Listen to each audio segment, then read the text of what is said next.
Ilang araw matapos ang pulot-gatan na Rosaria at Juan, nagpasya si Rosaria na pumasyal sa kaaya-aya ngunit lumang parke ng kanyang pagkabata.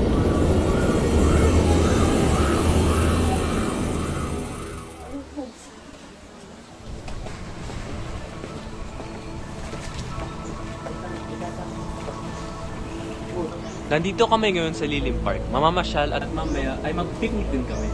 Unang punta namin dito bilang mag-asawa at gusto ko ilibot kayo sa parke. Rosa, bakit nga pala?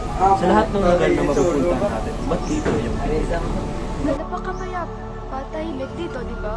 Marami ako dito masasayang alaala muna noon. At gusto kong gumawa pa tayo ng mga bagong alaala dito. At isa pa, mas komportable ako dito, lalo na kasama ka. Pabalik na kami ngayon at Nakasuot ito ng barong Tagalog at parang may itinuturo. Nataranta si Juan kaya't nabitawan niya ang hawak na kamera. Okay ka lang ba, Juan? Oo, okay lang ako. Muling nagpakita ang anyo at ito'y naramdaman ni Juan sa kanyang likuran.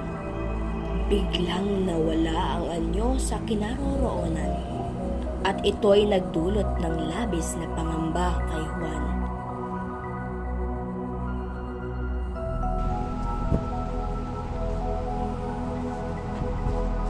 Nagmerienda muna sina Rosaria at Juan.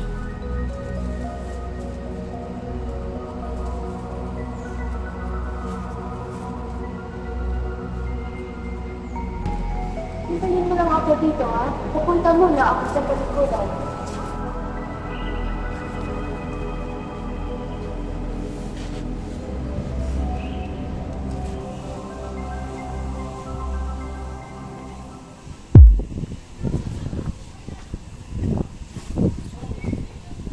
Nanganganib yung buhay mo. Huwag kang maniniwala sa pinasasabig niya. Sisirain niya ang buhay mo. Pabalik na siya.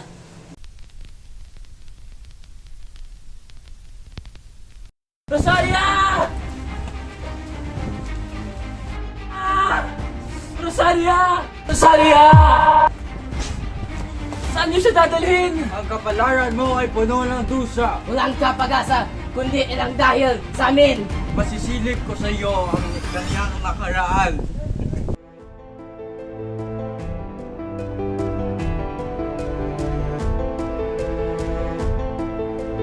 Kami ay bunga ng kanyang paglulong at pagtataksil.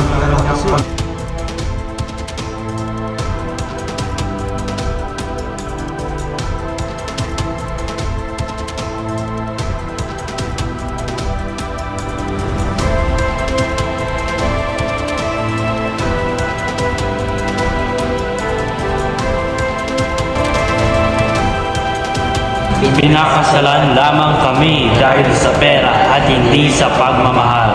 At pagkatapos niyang makuha ang kanyang gusto, dinispatcha na kami. Ba't iba man ang sanhi ng kanilang pagkamatay, ngunit isa lamang ang salarin nito. Hindi ako makapaniwalang magagawa ito ni Ito, Rosa. Juan. Ituwid mo ang pagkakamali na nakaraan. Bigyan mo kami ng hustisya. Sige, tatawagan ko yung mga pulis. Hello po. May kaganapan po dito sa lumang parke. Maaari po kayong pumunta? Opo, ngayon na po. Maraming salamat po. Hintayin ko po kayo.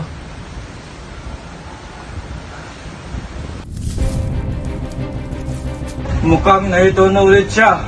Juan, kung ako sa'yo, sana'y hindi ka lang naniniwala sa mga hindi nakikita!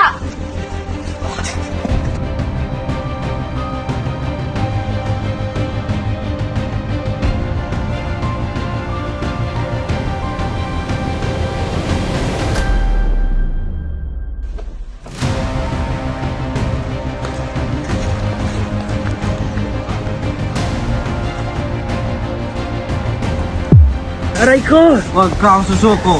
Di tulad ko may pag-asa pa.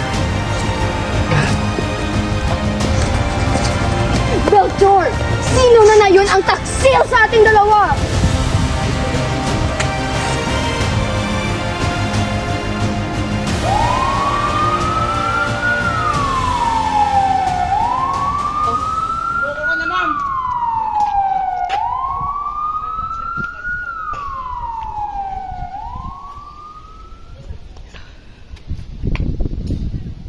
Mga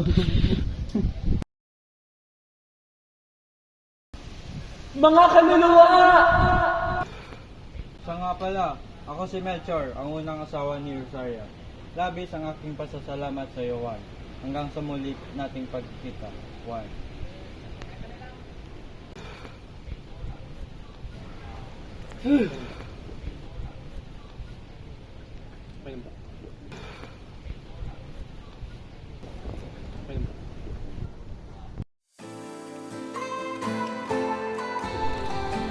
Ang totoong pagmamahal ay walang pinipili. Ngunit, hindi maiiwasan ang mga sinasabing toxic o hindi mabubuting tao sa ating buhay. Kaya't kailangan rin nating mag-ingat at magbigay pansin sa mga babala at payo ng ibang tao.